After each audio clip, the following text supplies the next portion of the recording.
Let's talk about Thornton Township, because even with Tiffany Henyard out of the picture, the drama is far from over and the money trail still looking mighty suspicious. Let's start with the trustees: Mary Avant, Chris Gonzalez, Valeria Stubbs, and Byron Stanley. On paper, all of them are receiving annual salaries of $14,710. But here's the issue. Only one of them is actually supposed to be making that much. According to the township's own salary schedule, only Gonzalez, who's in his second term, should be earning $14,710. The others, Avant, Stubbs, and Stanley, are all first-term trustees, which means they should each be making just $11,195. That's a $3,515 overpayment per trustee. Multiply that by 3 and you've got over $10,000 of taxpayer money floating into the wrong pockets each year. Somebody explain how that math checks out? Now let's shift gears to Robert Hunt, the township's finance director. This man has somehow survived both the Henyard and Zuccarelli administrations and is still holding it down with a salary of $116,455. That's right, while everyone else is pointing fingers. He's quietly collecting 6 figures. When a concerned resident recently asked for details about the township's tentative budget, Hunt didn't step up. Instead, he told them to go talk to Clerk Casey Nesbitt. But hold on, if he's the finance director, shouldn't he be the one answering financial questions? Isn't that literally his job? Why is the finance guy dodging questions about the finances? It's given, I don't want to incriminate myself. Speaking of Clerk Casey Nesbitt, she pulls in $17,825 annually, while also serving as the township's FOIA Freedom of Information Act officer. When she was asked whether her pay aligns with the official salary schedule, she confidently said yes and then sent over a document that only listed her own salary. Not the full salary schedule, just hers. That's like handing in your homework, with only your name written on it and saying, "See? It's done." It's sketchy at best, laughable at worst. Then we've got Highway Commissioner Antoine Russell. According to the official pay schedule, as a first-term commissioner, he should be earning $17,825, but he's not. No Purcell is raking in $27,519. That's a nearly $10,000 bump over what the rules say he should be paid, and no one's blinking an eye. Meanwhile, Township Assessor Cassandra Stawn is making $53,716 a year. No one's challenged her salary yet, so maybe that one's correct. But given the pattern here, should we really assume anything is? Let's talk about Heath Price. Remember him? He's the guy running the food pantry in Harvey, former Henyard insider. Price has remained eerily low-key ever since Tiffany got the boot. Almost too low-key. He used to be loud, confrontational, always in the middle of the action. But now, he's mellowed out, suddenly approachable. Why? Well, maybe that $72,219 annual salary has something to do with it. That food pantry gig seems to have given him a cozy little corner to lay low in while still collecting a healthy paycheck. Some folks say he's still moving like Henyard's shadow.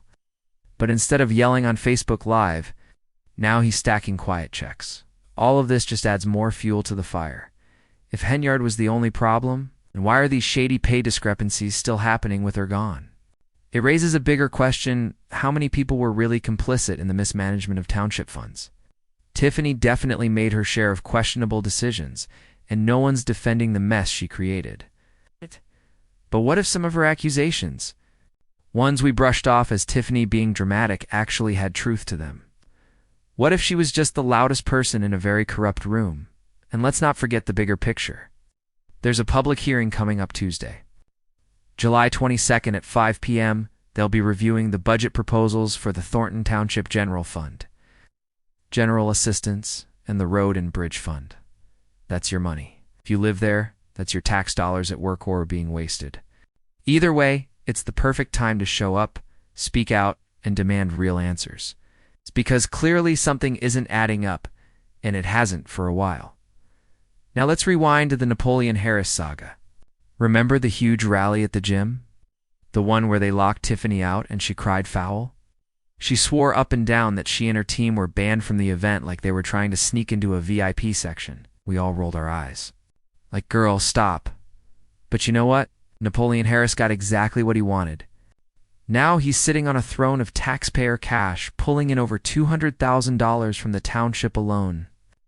And that's not even counting his $89,000 state salary. He's eating good, y'all, while everyone else is out here nickel and diming it. Napoleon is living the high life, no questions asked. So what does that say about the system? Tiffany's gone, but the money games haven't stopped. In fact, some of them have gotten worse. The salaries are off, accountability is missing, and the folks in charge are more interested in passing the buck than answering the hard questions. It's like musical chairs, but the music never stops. The same people keep sitting in the same seats counting their paychecks. Here's the kicker. The people who used to drag Tiffany through the mud for misusing township funds are now silent. Where's that same energy? Where's the outrage over these salary discrepancies? Where's the transparency? If the issue is about protecting public funds, shouldn't we be just as loud now? Or is it that the outrage was never about accountability? Was about who was holding the purse? To the folks pushing false narratives, especially the ones targeting black women in leadership, y'all really need to check yourselves.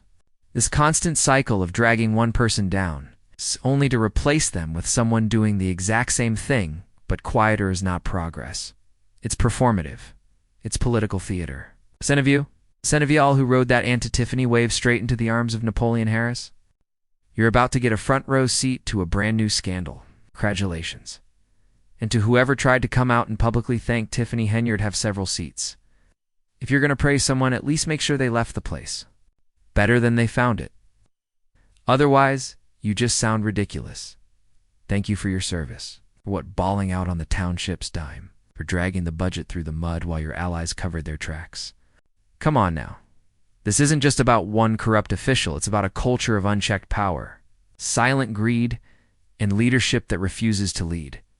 Thornton Township isn't a joke, it's a warning. Because if people don't start asking questions and showing up to these public meetings, then don't be surprised when your tax dollars disappear into someone else's administrative expense.